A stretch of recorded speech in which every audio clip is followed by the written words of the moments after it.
नमस्कार मित्रांनो, कमळी मालिकेत आपण पाहतो की आज सगळ्यांसमोर कोणाचे तरी तोंड काळं होणार आहे आणि हे आधीच ठरलेलं होतं. पण नियतीने शेवटच्या क्षणी खेळच उलटवलेला होता आणि ते कशा प्रकारे आणि अपमानाचं लक्ष बदलतं. पण ते कशा प्रकारे बदललेलं आहे ते आपल्याला ह्या भागामध्ये बघायला मिळणार आहे. पण त्याआधी जर तुम्ही आमच्या चॅनलला सबस्क्राईब केलं नसेल तर सबस्क्राईब करा आणि व्हिडिओ आवडल्यास लाईक द्यायला विसरू नका. तर आपण पाहतो की भागाच्या सुरुवातीमध्ये अन्नपूर्णा हाऊसमध्ये आज एक मोठा कार्यक्रम ठेवलेला असतो. घरामध्ये काही मान्यवर पाहुणे आणि व्यावसायिक लोक येणार असतात. अन्नपूर्णा आणि राजन दोघेही खूप तणावात असतात, कारण ह्या कार्यक्रमात त्यांच्या प्रतिष्ठेचा प्रश्न असतो. घरामध्ये सजावट सुरू असते आणि स्वयंपाकघरात वेगाने काम चालू असतं. सगळेजण आपापल्या कामामध्ये व्यस्त असतात. पण या सगळ्या गडबडीमध्ये एका कोपऱ्यामध्ये अनिका, कामिनी आणि रागिनी हे दोघं तिघही एकत्र बसलेले असतात आणि त्यांच्या चेहऱ्यावरती एक धोकादायक शांतता दिसत होती. अनिका हळू आवाजात म्हणत असते, आजचा दिवस कमळी कधीच विसरू शकणार नाही. कामिनी डोळे बारीक करते आणि विचार करत असते आणि विचारते की प्लान तयार आहे ना. तेव्हा अनिका हलकासा हसते, पण फक्त तयारच नाही, परफेक्ट आहे. सगळ्यांसमोर तिचा अपमान होणारच आहे आणि ती पुन्हा कधीच डोकं वर काढणार नाही असं ती म्हणत असते. रागिनी हळू आवाजात म्हणत असते, पण सावध राहा हा अनिका, काही चूक होता कामा नाही. तेव्हा अनिका आपल्या पर्समधून एक छोटासा डबा काढते आणि त्या डब्यामध्ये एक काळा रंग असतो. हा रंग तिच्या चेहऱ्यावरती लावला की तिच्या सगळ्यांसमोर अपमान होणार आणि सगळ्यांना वाटेल का हीच काहीतरी गडबड करत होती आणि ती आत्मविश्वासाने अशी म्हणत असते. कामिनी समाधानाने हसते आणि म्हणते की आज तिचा आत्मविश्वास मोडूनच काढ. दरम्यान इकडे कमळी स्वयंपाकघरामध्ये एकटीच काम करत असते. ती पाहुण्यांसाठी खास पेय तयार करत असते आणि तिच्या चेहऱ्यावरती थकवा असतो, पण ती मन लावून काम करत असते.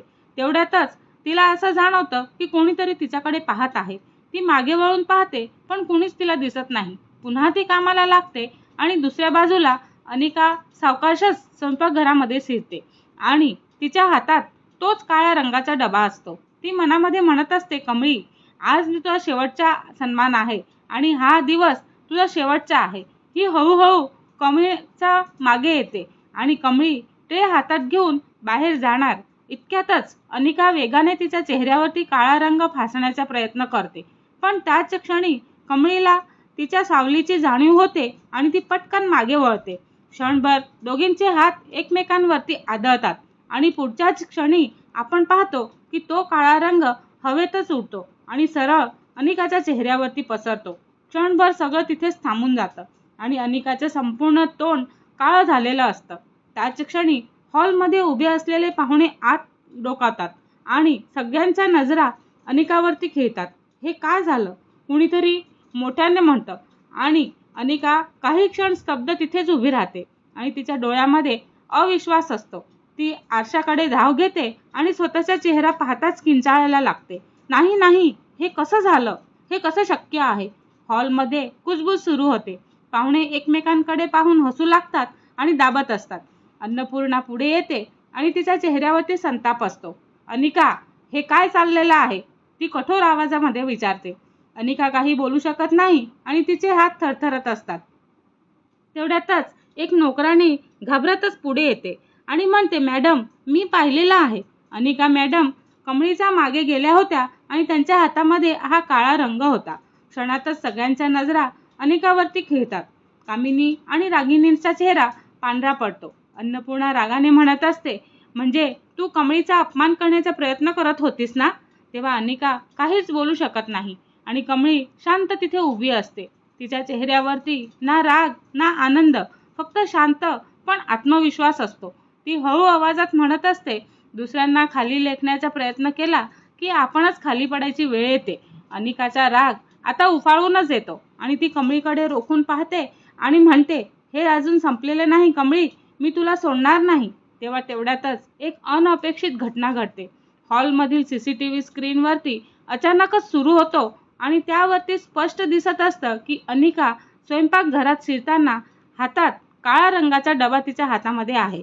सगळेजण थक्क होतात. अन्नपूर्णा संतापाने म्हणत असते, आता पुरे झाले अनिका, ह्या घरामध्ये अशा घाणेरड्या कारस्थानांना जागा नाही. कामिनी आणि रागिनी एकमेकींकडे पाहतात आणि त्यांना समजतं की आता परिस्थिती हाताबाहेर जात आहे. अनिका मात्र शांत उभी असते, पण तिच्या डोळ्यामध्ये आता वेडसर राग आपल्याला स्पष्ट दिसत असतो. ती मनामध्येच म्हणत असते, आज माझं तोंड काळं झालेलं आहे, पण पुढच्या वेळी कमळीचं आयुष्य मी काळं करीलच आणि त्याशिवाय मी राहणार नाही. कमळी दूरच उभी असते आणि हे सगळं पाहत असते, पण तिच्या मनामध्ये एकच विचार चालू असतो की हा अपमान इथेच थांबणार नाही. आता सुरू होणार आहे एक मोठा संघर्ष. आता इथे एक असा प्रश्न उरतो की अनिकाचा हा अपमान सुडात बदलेल का? आणि कामिनी आणि रागिनी आता किती टोकाला जाणार? आणि कमळी ह्या वाढत्या धोक्याला कशी सामोरी जाणार? कारण आज काळं झालं फक्त चेहरा, तर पेटलेली आहे सुडाची एक धोकादायक आग. तर ही आग कितपर्यंत आणि कशी पसरते ते आपल्याला पुढील भागांमध्ये बघायला मिळणार आहे. पण त्याआधी जर तुम्ही आमच्या चॅनलला सबस्क्राईब केलं नसेल तर सबस्क्राईब करा आणि व्हिडिओ आवडल्यास लाईक द्यायला विसरू नका. धन्यवाद.